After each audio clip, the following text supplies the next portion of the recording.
I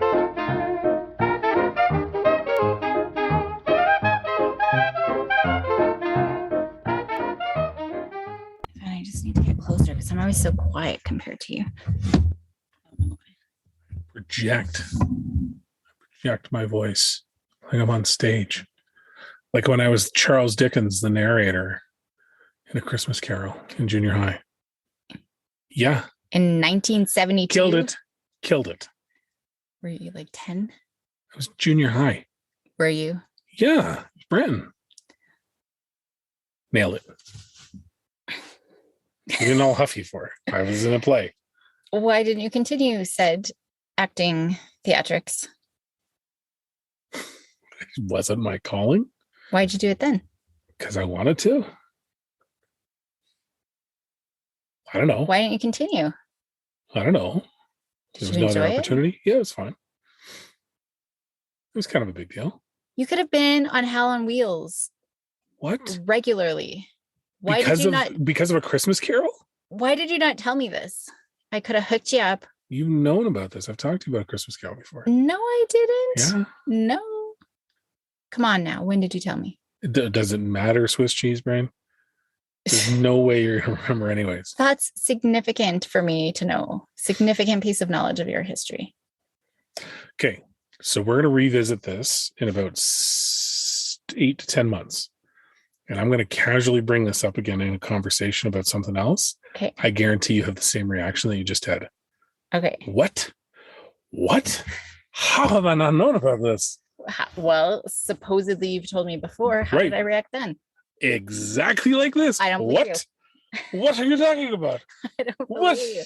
Did I say I could have hooked you up with Hell on Wheels? No, because I probably mentioned it way before Hell on Wheels came through. Psst.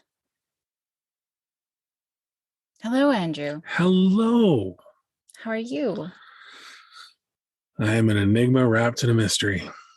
To you, at least. You are. It's unknown information. Were you Charles Dickens? I literally just said I was Charles Dickens for A Christmas Carol. And you didn't make it 30 seconds before you forgot details. I didn't hear that part. Maybe I did. So again, I'm going to shorten it to 6 months. I'm going to bring it up and you won't remember it.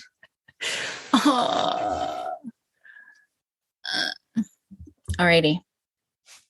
So I had a conversation just around self-centeredness and self-centeredness of teens. And someone had said, I can't remember if it was a conversation with you or not, but someone had said we should expect it. And as a species, we are self-centered. Certainly, we all are. Mm-hmm. But teens definitely, right? Just with everything that's going on with their brain. And I mean, our brains are meant to be anxious and depressed to protect us. And so we will become self-centered, especially in times of needing to protect ourselves or our offspring, our young. But teenage years definitely are that self-centeredness. But even just around their anxieties, they think everybody's looking at them and laughing at them. But it becomes a problem for a lot of parents. And this is something that comes up quite regularly. And I've talked about it in previous episodes about red lines, right? Mm-hmm. Your non-negotiables. And a lot of parents talk about, you can't talk to me like that. You need to respect me. And just the other day, actually, I had mentioned we didn't really get a chance to celebrate Mother's Day, and it keeps getting put off because COVID was in our house for Mother's Day, and then wanted to go hiking, a month later or whatever. And I cracked ribs and hurt foot, like just something is always going on. And Anastasia is like, mothers just aren't celebrated. And I guess a teenager had actually said that, but a lot of the things that parents come to me, especially when they've got those tweens and teens, is just feeling unappreciated, walked on. So do you think, do we just suck that up? Do we just take it? Or do we do something about it? I think it depends on the intent. Like there's moments where that definitely rears its head. And I have found over the years, I have less patience to just let it slide by. Whereas before I'd be like, all right, whatever. But my concern when there is a an attitude associated with things. Like if there's an expectation that I'm just going to do a thing because I've always done it in the past and that's what dad does, but it's a thing that I don't particularly enjoy doing, it just needs to happen. I have a very short patience for that expectation, because that to me is a self-centeredness that I'm not cool with. Right? I'm okay doing stuff. I don't mind doing stuff for any of you. It's when the expectation is that I don't, nobody else has to do it because dad will just take care of it. That's where I'm like, nope, you guys are now doing that. Right. We got into that with drives to school after a while. Right. And I like driving the kids. And that's one of the bonuses of the pandemic is since the pandemic hit, I've been driving them to school way more frequently and I enjoy it. It's a bit of a pain, right? Logistically, it's not great, but it's an extra half hour so that we just get to hang out, right? Before I drop them off and get them set for their day. So I enjoy that. But there came a point where they started having attitude when I wouldn't drive them or couldn't drive them. And that's when I'm like, no, I'm not cool with that, right? Like, because to me, it all comes back to I struggle, and I especially struggle, and the girls are not bad at this. They have their moments, but I struggle when someone approaches things as if they're keeping score. That to me is the number one most selfish thing, and it drives me nuts. It really drives me nuts. And so if I see that sort of behavior, I feel the need to correct it. And a lot of times, being completely self-aware, I probably overcorrect. I probably snap at it too much, but it's one of those trigger things for me that I'm just like, nope, not cool with that. You got to do it. So yeah, I mean, but we're lucky. Like the kids, the kids are jerks. Like one of them literally said my face looked like junk today. Right. But I don't mind that. In a loving nature. Yeah. Like when when we're joking around, I don't care. There have been times where that's been a bit too frequent and a bit too much where I'm like, okay, enough, right? Like you got to know, pick your moments. But that's not self-centeredness. That's just learning comedic timing. But yeah, I mean, we don't, but as I sit here and say this, I know that you and I both grumble about there's an increase in little micro self-centeredness going on. Like if I find one more spoon that's been licked and left on the counter, I'm going to start shoving it in places because I don't know how many more times I can say, hey, whose spoon is this? Oh, sorry. Not rocket science. It's a dirty dish. It goes either clean it or put it in the dishwasher.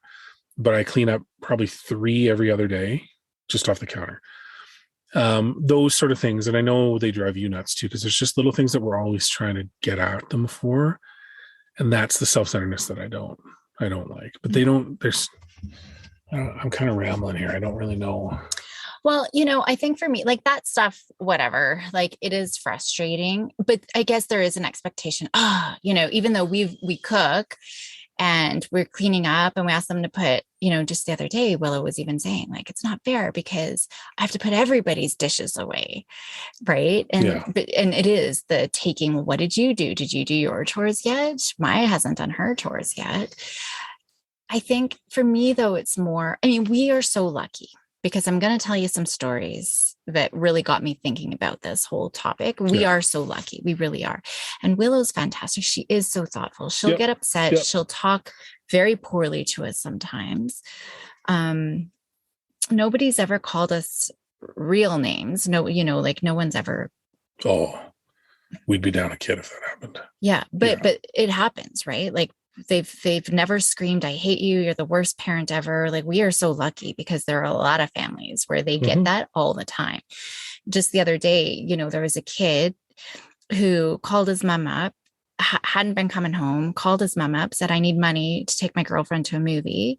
So mom gave him money and then said, hey, what time, or text me when you're after the movie, let me know what time you're going to come home. And he texted back, F you, I'm not coming home tonight. Right. And so we don't have stuff like that. And then they're like, we haven't seen him and we have no idea where he is. Like he's just going to his girlfriend's house. Right. And so we've never had that. And I've got kiddos who are 5 or 6 telling their parents off and wish they were dead. And yeah, we've been very lucky. So I think that's kind of where I'm getting at. But even, it's sometimes disheartening when I do say, I feel like, even though when I reflect on how it could be, I feel grateful, but there are times where it's just like, I don't know, like it's just they take us for granted and what we do. And we do, we'll slave over something, or we'll spend our whole day doing something for them and not even a word of thanks, and just complaints. Or, like I do so much, even just that one, I can't remember if it was a birthday party, and Willow had wanted not like a treasure hunt, sort of scavenger hunt, locked room kind of thing. And I spent a whole weekend working on it. And it was just, this one again, and just too cool. And no thanks. But then there's also little moments where I do worry about Maya the most, because she doesn't really think about us. Like I think there was a weekend where we were going to do something as a family, but it was about her and her friends. Right. And that's happened quite a few times where we ended up not doing our family thing because she wanted to go and hang with her friends, and it kind of ruined. And I've seen that a lot more. But there was one day, I had one of those little Werther caramel sucky candy things. I can't remember where it was from, but I had it on the counter and Maya asked for it. And I said, no, it's mine, but thank you for asking. And she huffed away. But I didn't really want it. And afterwards, I'm like, oh, you know what? I am going to give it to her. So I went and put it down on her pillow. And about an hour later, she came up and gave me a hug and kissed my cheek and said goodnight. Didn't say thank you for the candy or anything, but I think she realized, because she was quite rude when I said, no, it's my candy, right? She's very rude, but I let it go. But she did come up and give me, I think that's really the only glimmer that I've had recently of that. She didn't say thanks or anything, but I just knew it was the gesture, right? Of the, hey, thanks, Mom. But I don't think they realize how much we do for them, how much we don't do for ourselves, how much we sacrifice. And I know that's part of parenting, but it's a thankless job. Well, yeah. And I mean, I like, first of all, where we're going with this podcast. I think it's important that we make this transition away from advice and just talk about how rad we are and how underappreciated we are. But it was funny because what was it the other? Oh, one of them was giving us the gears because we never do anything funny. We never have people over anymore. We don't go see people and stuff. And I'm like, I'm listening to this going, do you realize why? Like, do you guys have any clue why that is? It's because our weekends in the wintertime are spent driving you places all over the province. And then when we get home, you don't want to leave the house. You're exhausted. Or in the rare times that I'm like, Kate, I'm going to go, like, perfect example was golf last week. I went golfing 9 holes and said I'd be home at some point in the evening. The amount of comments about, well, when are you going to be home? And, well, it must be nice to go golfing. It's like, really? Like, the amount of times that I choose not to do stuff with my friends or go out or just do stuff that I would normally do on my own because there might be something else going on, or the girls need to go somewhere, or we as a family might be doing something. I don't keep score, but if I did, I guarantee you the amount of times that I've put something of mine aside for the others is far, far larger number. And that was the only time that I'm like, it's so weird that it's perceived as we're not fun, or we don't do. I'm like, yeah, well, COVID, first of all. Yeah, COVID kind of skewed everything, right? But it was just a really interesting take on you guys never have anybody over. Well, yeah, no, I know we never do, because anytime we try and plan something, it goes out the window, right? But it is very interesting to me because you're right. There is we're pretty flexible when it comes to the kids wanting to do their thing, because we want to promote that, right? Especially with the girls, and sometimes having challenges with friends and making new friends. We're usually pretty easygoing and okay, we'll make it work, right? But even this weekend, this upcoming weekend, when we're supposed to go to the cabin and open it up, it's not being warmly received by those two because of what they feel they're going to have to not be able to do to go do this. And I'm like, I don't care anymore.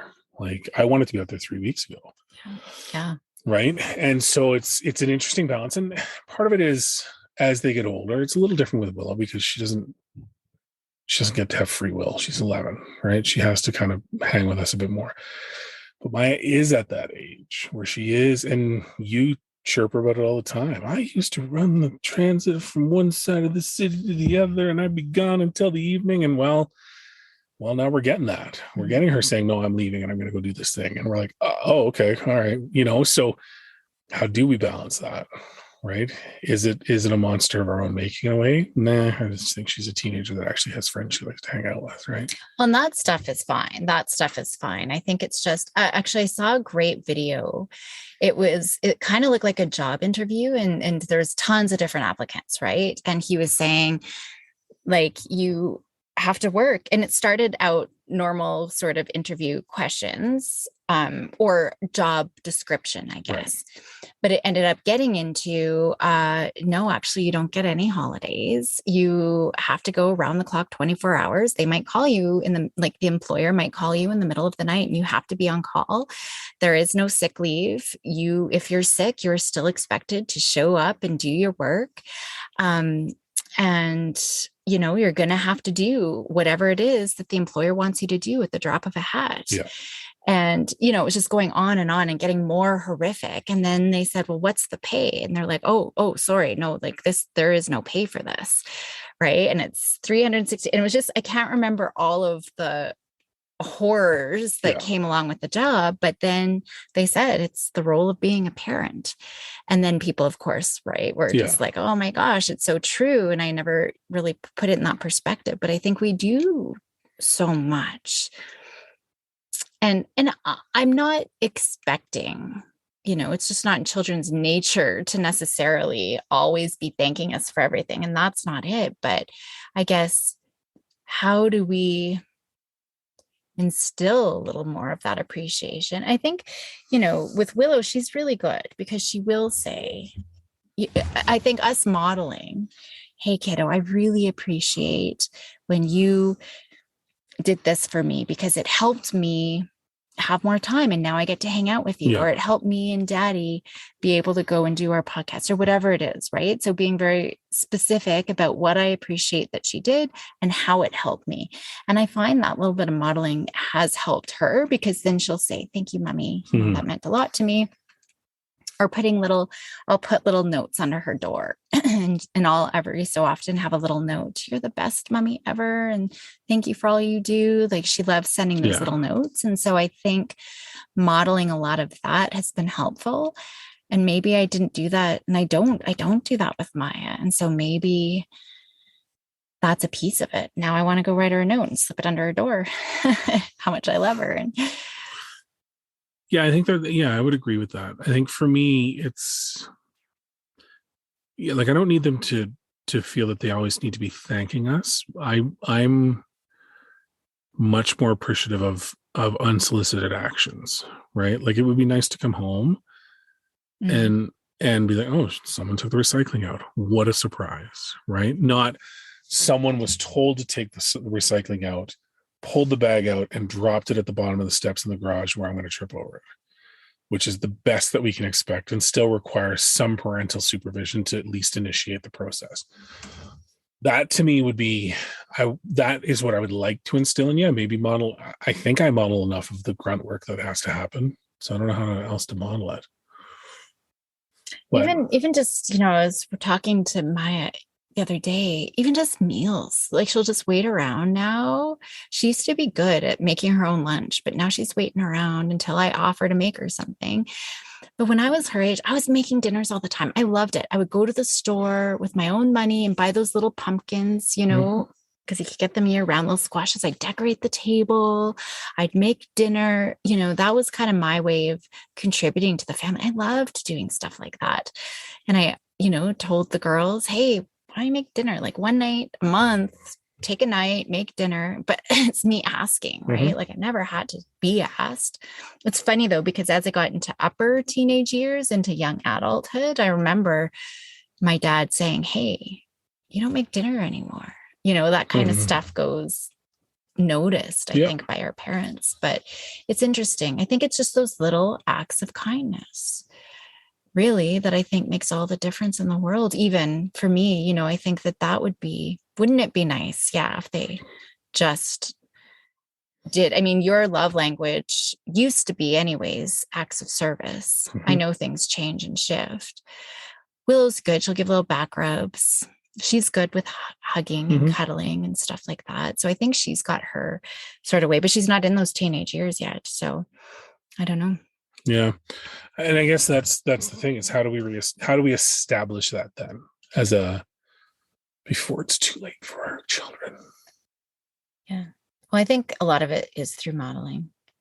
But I guess my question was, like, what would you do if, thank goodness, we have never, ever had to deal with this, but what would you do if they said, you're such a-hole, I never want to see you again, you're the worst dad ever, F off, I'm going to go hang with my friends? Well, they would come home to a starkly different environment. Well, seriously, and I don't mean it as a punishment, but I would send a message very quickly about all the creature comforts and all the things that are provided for them without expectation. Well, that's gone. All right. I'm an asshole. No problem.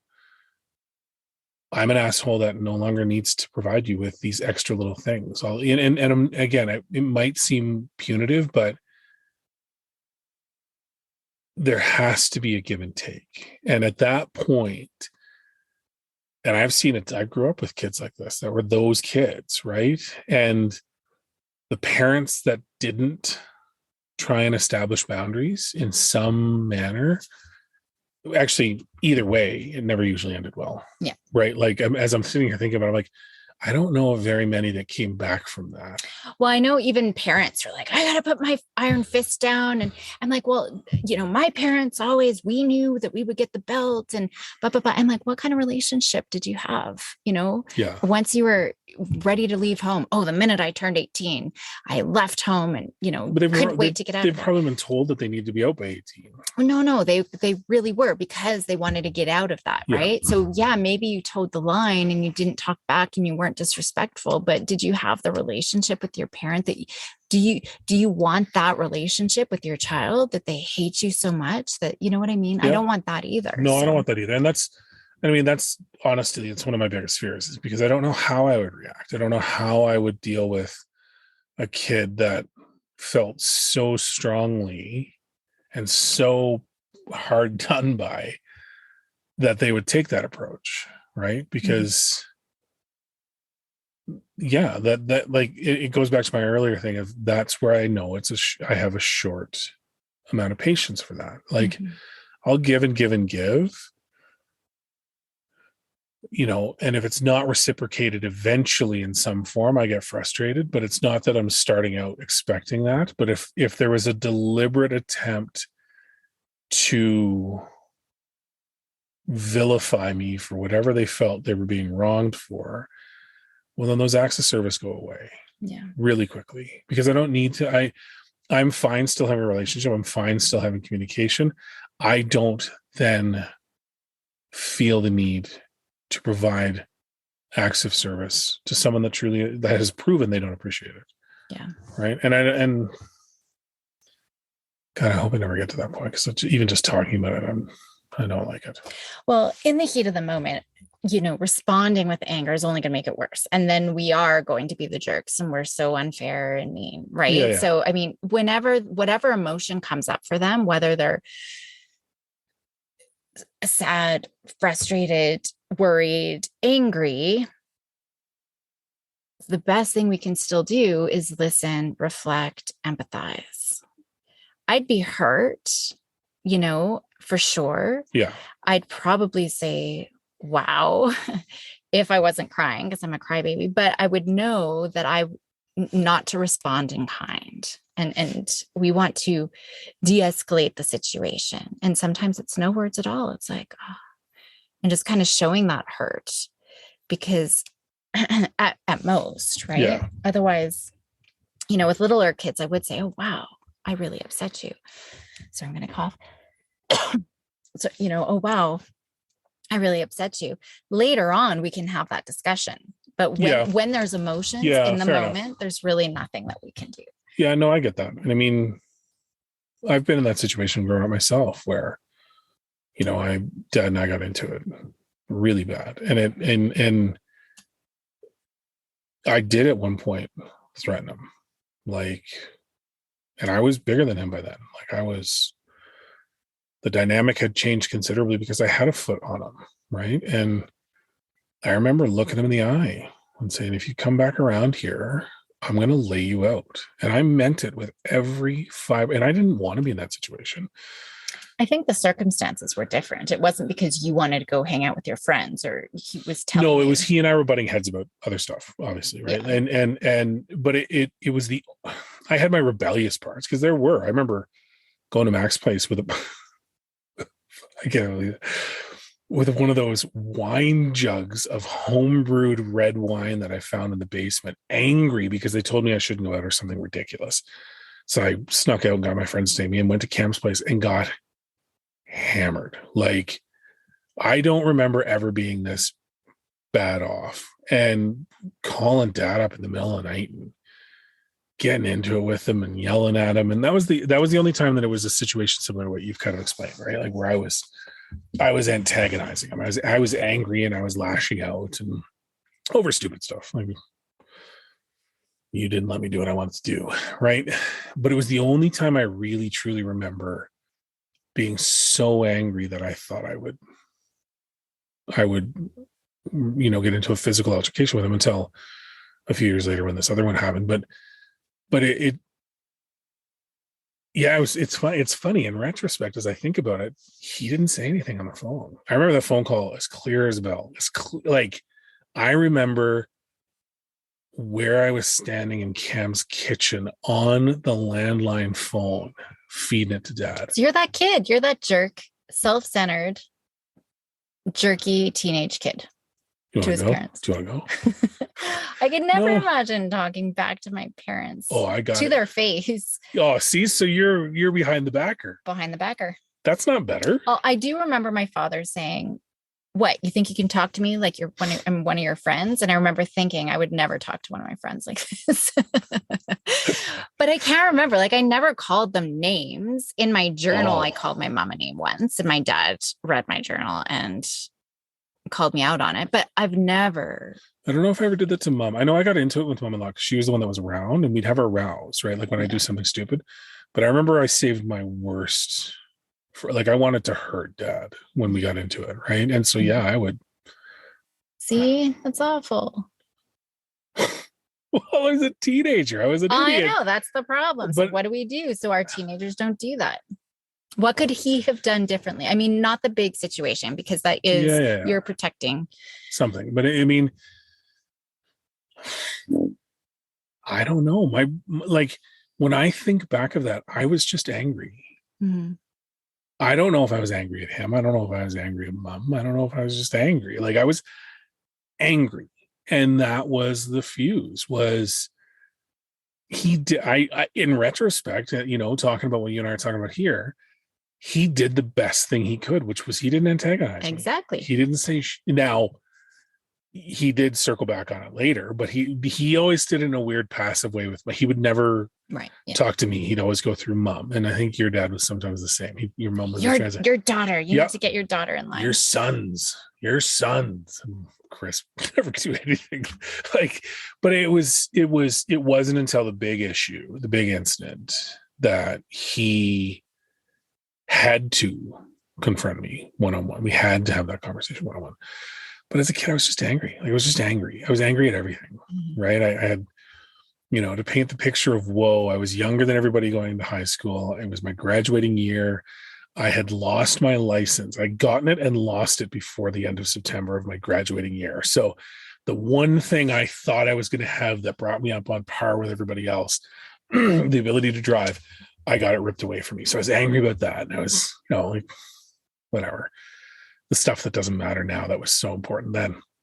But it just built over the year, right? It just built over the year. So I was partying a lot more. I didn't have to drive anywhere. So sure, I would get hammered and just share with the world my wonderful personality, brought forward by Captain Morgan. But yeah, I don't even remember what diffused it in the end. Like it just went away. Mm-hmm. Like I was no longer angry. And I guess in that retrospect, I don't know that I'm not the type of person that would have just, gone to the streets and couch surfed. And we never had that. And I think that's because in my situation, I knew Dad was going to be gone soon. Right. Right. So, but I think, back to your original point, it drives the point home that if we ever got into that with the girls, I would have to try and be the same, but just be quiet. Right. Just sit there and take it. But then be very clear in expressing it later as to what I really thought. And that's okay. Yeah. We don't have to say anything in the heat of the moment. We really don't. It's a matter of de-escalating it, not making it worse. And then that gives you time to process it and think about it, how to respond in a helpful way, that they can reflect on their behavior, not us being mean. Yeah. And I do remember Chris played a role in that as well. Like he would do flybys and call me an idiot, right? Like, you're an idiot. What are you doing? And even then I didn't really listen to that. But it all, I think, added up to the end of the day. Yeah, I had to reflect on it. Yeah, it's really interesting when you put it in perspective of me being that kid. Because I never thought about it like that. But I guess I never thought of it like that because I never thought of it to the point where I was going to run away or escalate beyond that initial fight, right? So yeah, and girls, man, they're mean. Like if they get to that point, they're gonna be mean. Like I'm mean to me now and they love me. Like literally, Willow said my face looked like junk. How do you come back from that? We are very sarcastic and cut each other down. Like today, there's several times that I essentially, poor Maya, she's like, wow. Yeah, you got her on the walk on the dog one. Wow, Mom. But we're just joking. It's all loving, joking fun, right? Yeah, it is most definitely we abide by the rule of nobody makes fun of our family but us, right? Because if anybody said anything even remotely close to one of the girls, I'd lose my mind. No, but in retrospect, I also know that the girls would be more than capable of handling themselves now. Totally. Yeah. I am upset that Maya's been called Ed Sheeran a few times now. She loves it. She thinks it's hilarious. Yeah, but look at the quality of people that are probably saying that. You're talking about bumbling buffoons that are teenagers. Like there's who is the, I better not say the name, but there's whatever. She's got to learn how to handle herself. And she does. Yeah, I don't have I have less worries about her now than I thought I would. Going into high school, I'm like, I feel the same way. Yeah. The kid's going to get eaten alive, but she seems to be all right. But yeah. So yeah, that's interesting. Like, I think, yeah, I guess, it's something to think about that if we get to that point, because if anyone's going to push our kids to that brink, it's going to be you. So I need to be really ready to be calm. Ladies, she's just trying to get her oxytocin fix. Relax. Oxytocin hug. Yeah. Okay, so just summarize for the listeners. I mean, just thinking about if you're in that situation, what relationship do you have now? And if and what do you want to have? What kind of relationship you want to have? And you can start off by the kind of parent you don't want to be, to help you identify the parent you do want to be. And in the heat of the moment, I think really it is letting go of, we can't take things personally, because when we're in pain, that anger and aggression, it's going to be going for your heart to rip. It's just like you said, I wanted to hurt Dad. It's going to be, but they're in pain, right? They're in pain. They're fighting back. They're protecting themselves or others that they love, or they're whatever they're protecting.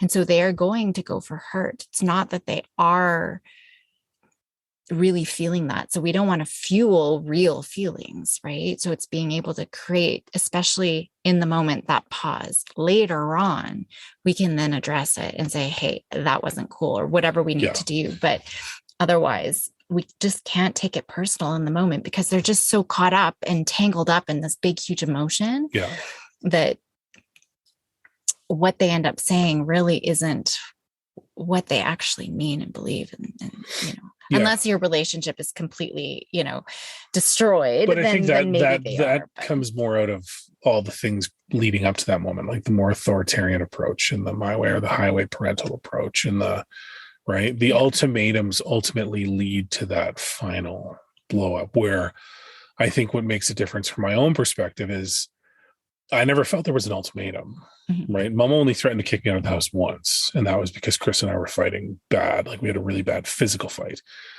And she didn't even threaten to kick me out. It was more, if I can't deal with you guys if you act like this. If you do, one of you's got to go, right? But and of course it was two brutes with half a brain between them throwing each other around the living room, right? But I think that's the difference is I never felt there was a risk of my behavior getting me kicked out. And that's the important part, I think, out of this, that is you got to lay that foundation of, well, trust and openness and kind of all of that. So when they need a target, you can act as that target and then come back later on and reestablish communication, right? Yeah. But you got to think about it. You and I had to learn that early in our relationship with some of the courses we took, right? Of how to give feedback and take feedback without losing your mind. And I mean, I'm very grateful for it because I use it all the time, where I could sit there and, I mean, it's super rare because everybody thinks I'm rad. But I mean, when you have to have hard conversations, being able to simply take it in and then go process it is a skill that not a lot of people are good at. No. Right. So that's interesting. All righty. Well, thank you. Thank you so much. Do you want to talk more about Christmas Carol, my acting career? That was cut short. No, but you could have been on Hell on Wheels, dude. Doing what? I would have been the lummox in the back of the shot with like a wooden wheelbarrow, taking something in the blacksmith. Maybe. And that's it. Okay. So that's my IMDb. I don't know. Lummox, background lummox. Alrighty. All right. Take care. Yeah. Keep your stick in the ice. What does that mean? Is that a hockey thing? Yeah. Red Green made it popular back when he had a show. Ah. Keep your stick in the ice. Is that the Norman guy? The what? Oh, no. Red Green. What's the guy's name? It was him and his wife had that show, Johnson & Johnson, or no? He reminded me so much. Steve something. Yeah. Steve something. Totally reminded. I always thought it was my uncle. I did. My dad's brother. I always thought it, like, he looked exactly like him. Why am I forgetting his name? Yeah. Yeah, I always thought that was my uncle. Anyway. All right. Good day. Good day.